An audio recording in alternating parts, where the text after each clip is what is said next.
Ji, Bismillahirrahmanirrahim. Today our topic is composition and structure of atmosphere, and today we will discuss the structure of atmosphere and layered structure of atmosphere.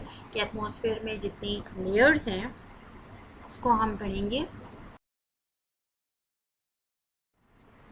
The layered structure of atmosphere on the basis of different qualities such as thickness, densities, composition and electrothermal characteristic, atmosphere layers can be divided. अब हम किस तरह division कर सकते हैं, किस basis पे कर सकते हैं.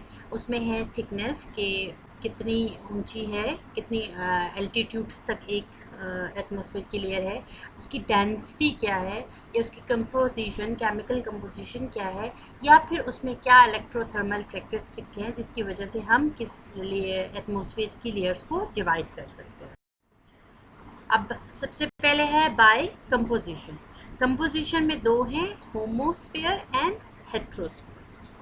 होमोस्फेयर एंड हेट्रोस्फेयर में homosphere extended from the surface to 80 to 100 kilometre. अगर on the basis of composition हम करें, उसमें होमोस्फेयर पहली है तो वो जो है ज़मीन से स्टार्ट होती है सरफेस से 80 किलोमीटर तक या फिर 100 किलोमीटर तक जो है होमोस्फेयर होती है. अगर इसको आप माइल्स में चेंज करें तो ये है 50 to 63 माइल बनता है. अब इसके नाम से ही पता चल रहा है ये होमोस्फेयर है, मींस इसमें होमोजीनियस कंपोजिशन है, या फिर इसकी जो केमिकल कंपोजिशन है वो यूनिफॉर्म है, एक जैसी होती है, इसलिए हम इसको होमोस्फेयर कहते हैं. देन जो है आपकी दूसरी आ जाती है heterosphere. Heterosphere is started from 90 to 24 kilometre to 40 kilometre है, यानी कि ये स्टार्ट होती है 90 किलोमीटर से, होमोस्फेयर के बाद स्टार्ट होता है ये रीजन, और ये जो है 240 किलोमीटर तक जाता है. अगर इसको हम माइल्स में कन्वर्ट करें तो 150 माइल्स बनता है. अब यहाँ पर जो है ये हेट्रोस्फेयर है, मींस यहाँ पर जो है होमोजीनियस केमिकल कंपोजिशन नहीं है, बल्कि डिफरेंट कंपोजिशन हमें मिल सकती है, और जो ज़्यादातर मॉलिक्यूल्स हैं वो नाइट्रोजन के होंगे और ऑक्सीजन के, और फिर उसमें उसके बाद जो है आपको 1000 किलोमीटर के बाद मोनो एटॉमिक ऑक्सीजन मिलेगी. 1000 से 2400 किलोमीटर तक आपको मोनो एटॉमिक हीलियम मिलेगी. 2400 किलोमीटर से ऊपर जो है मोनो एटॉमिक हाइड्रोजन मिलेगी, और डिफरेंट जो है और गैसेस भी होंगी. देन अगर हम इसकी एटमॉस्फेयर की लेयर को डिवाइड करें इलेक्ट्रोमैग्नेटिक प्रॉपर्टीज़ से, कि इलेक्ट्रोमैग्नेटिक प्रॉपर्टीज़ से तब भी दो ही हैं, one is non ionosphere, other is ionosphere. Non ionosphere जिसमें आयंस नहीं बनते हैं, एंड आयनोस्फेयर जिसमें आयंस बनते हैं, सिंपल. तो non ionosphere extended up to 60 kilometre, it's in neutral state. अब जो है नॉन आयनोस्फेयर जो है वो रीजन है 60 किलोमीटर तक का, ज़मीन से लेके ऊपर 60 वर्टिकल आप एल्टीट्यूड पे ऊपर जाएँ तो. माइल्स में अगर इसको चेंज करें दैट इज़ 37 माइल्स. और ये जो है बेसिकली जो न्यूट्रल स्टेट है, और ये नॉन आयनोस्फेयर है, इसमें आयंस नहीं बनते. तो उसके बाद जो दूसरी लेयर है वो है आयनोस्फेयर की. आयनोस्फेयर का जो सेक्शन है वो अबाउट 60 किलोमीटर से स्टार्ट होगा और 2000 किलोमीटर तक जाता है. अगर इसको माइल्स में कन्वर्ट करें दैट इज़ 37 एंड 1250 माइल्स बनता है. और जो है इसमें अल्ट्रा वायलेट रेज और एक्सरे रेडिएशन जो सन से आती है, उसकी वजह से जो है जो एयर है वो आयनाइज्ड हो जाती है और आयंस बन जाते हैं, इसलिए इसको आयनोस्फेयर कहते हैं. अच्छा, फिर है इसके अलावा फ्री इलेक्ट्रॉन्स भी होते हैं. अब इसमें जो है जो ख़ास प्रोपगेशन है रेडियो वेव्स का. रेडियो वेव्स बहुत हमें पता है ऊपर तक सफ़र करती हैं, बहुत दूर तक जाती हैं, और इसमें जो है ये जो आइनोस्फेयर है it's act like a hanging huge mirror in the sky. एक बहुत बड़ा सा समझे एक मिरर लगा हुआ है, एक आईना लगा हुआ है जो रिफ्लेक्ट कर रहा है रेडियो वेव्स को. और बहुत हाई फ्रिक्वेंसी रेडियो वेव्स जिसमें HF, UHF और VHF हैं वो ट्रांसमिट होती हैं, रिफ्लेक्ट होती हैं, और जो रिपीटेडली रिफ्लेक्शन होती है उसकी वजह से कम्युनिकेशन जो है ज़्यादा हो सकती है दूर तक, इसी आयनोस्फेयर की वजह से. नेक्स्ट अगर हम डिवीज़न करें, that is by heating thermally के जो है हीटिंग प्रॉपर्टीज़ की वजह से जो है अगर हम डिवाइड करें, जो बेसिकली हम ज़्यादातर पढ़ते हैं, that is troposphere, stratosphere, mesosphere, thermosphere and exosphere. अब हम बारी बारी इनको अलहदा पढ़ते हैं। ट्रोपोस्फेयर जो है, the troposphere is the atmospheric zone in which we live and almost all weather happens. जो ट्रोपोस्फेयर है वो पहली लेयर है और ये वो है जहाँ पे हम रहते हैं, जितनी ज़िंदगी के सारे प्रोसेस इसमें होते हैं और जितना मौसम की चीज़ें हैं, क्लाउड फॉर्मेशन, रेनफॉल, स्नो, ये सब कुछ ट्रोपोस्फेयर में होता है।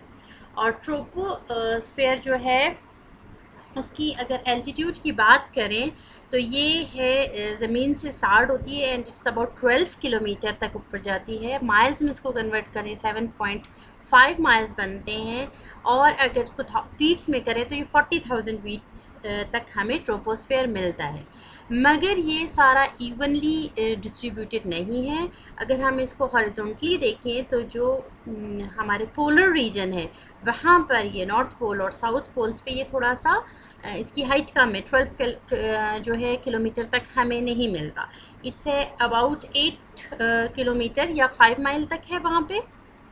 और जो इसका इक्वेटेरियल रीजन पे आप देखेंगे तो वहाँ पर जो है इसकी हाइट ज़रा ज़्यादा मिलती है, दैट इज़ अबाउट 16 किलोमीटर, जिसको माइल में कन्वर्ट करें तो आप 10 माइल्स बनता है। यानी कि जो एवरेज है दैट इज़ 12 किलोमीटर, जिसको 7.5 माइल्स में कन्वर्ट करें। और जो है इक्वेटेरियल रीजन वहाँ पे ज़रा ज़्यादा है तो 16 किलोमीटर जो 10 माइल बनता है। और पोलर रीजन में ये ज़रा कम है, दैट इज़ 8 किलोमीटर। अच्छा, इसमें दो ब्रेक्स आते हैं, 25 degree north and south both, और 50 डिग्री नॉर्थ और साउथ, जहाँ पे इसमें दो ब्रेक्स हैं और इस दो ब्रेक्स में एनर्जी और मटेरियल जो है एक्सचेंज होता है नेक्स्ट लेवल से, that is stratosphere.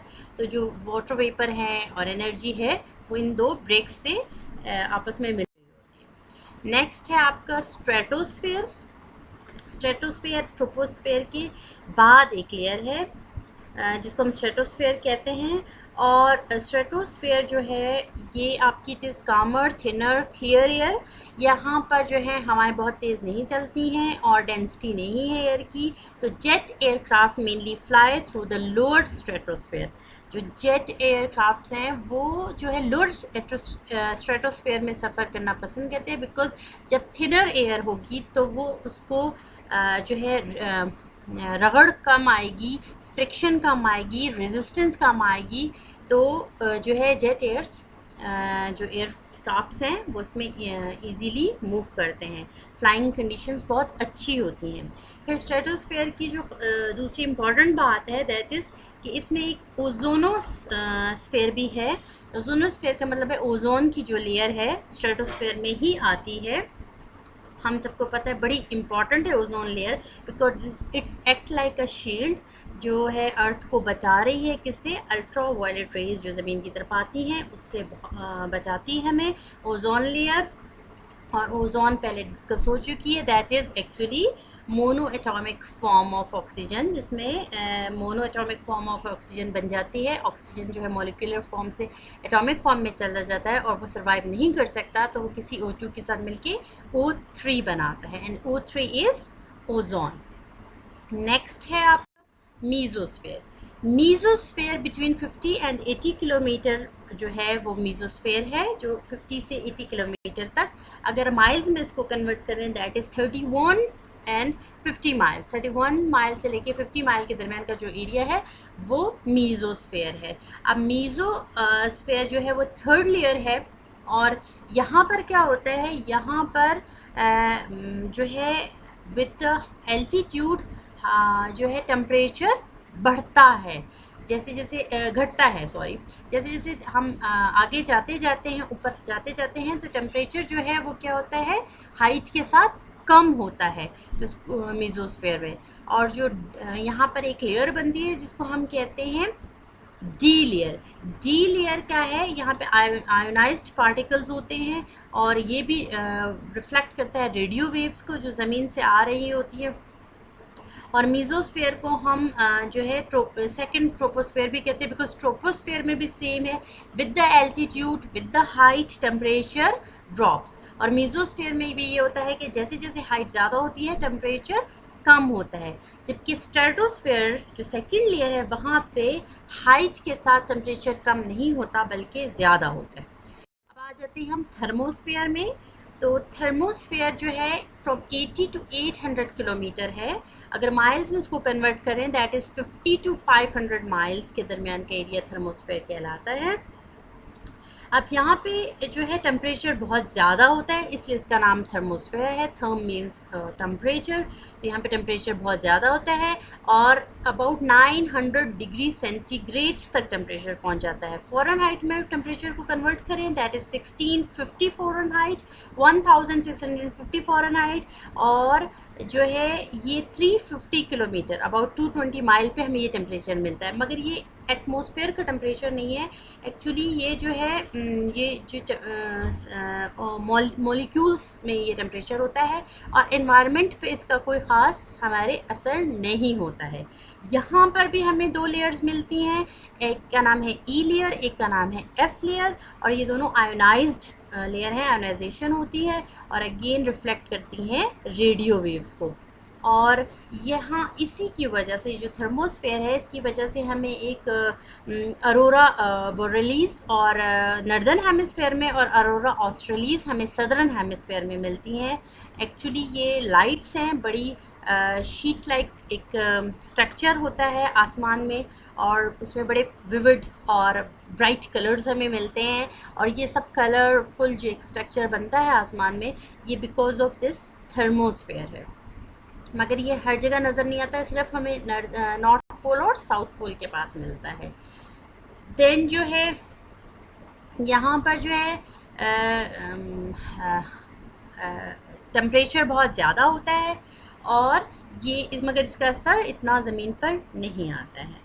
Then in the last the exosphere. Exosphere जो है एक्सोस्फेयर जो है 60,000 किलोमीटर पे पाई जाती है, that is in miles 37,000 miles बनते हैं। और ये जो है बिल्कुल एक आउटर लेयर ऑफ एटमॉस्फेयर है, इसलिए इसका नाम एक्सोस्फेयर है। और ये कम्प्लीटली आयोनाइज्ड होती है और यहाँ पे सिर्फ हीलियम और हाइड्रोजन की आपको मॉलिक्यूल्स मिलते हैं। और ये जो है इसको हम मैग्नेटोस्फेयर भी कहते हैं बिकॉज यहाँ पर अर्थ की जो ग्रेविटी है वो इतना असर नहीं करती है। यहाँ पे जो हाइड्रोजन और हीलियम है इनको कंट्रोल सिर्फ अर्थ की मैग्नेटिक फील्ड करती है, इसलिए इसको मैग्नेटोस्फेयर कहते हैं। और यहाँ पर जो मॉलिक्यूल्स हैं वो आपस में कोलाइड नहीं करते, यानी इतनी रेयर है, इतनी थिन है कि जो हीलियम और हाइड्रोजन है ये आपस में कोलाइड इनके मॉलिक्यूल्स नहीं कर रहे होते और यहाँ से मिक्सिंग हो रही होती है आउटर स्पेस की तरफ। तो टोटल हमने पढ़ लिए layers of atmosphere. If you have any question, you are free to ask. Thank you. Thanks a lot.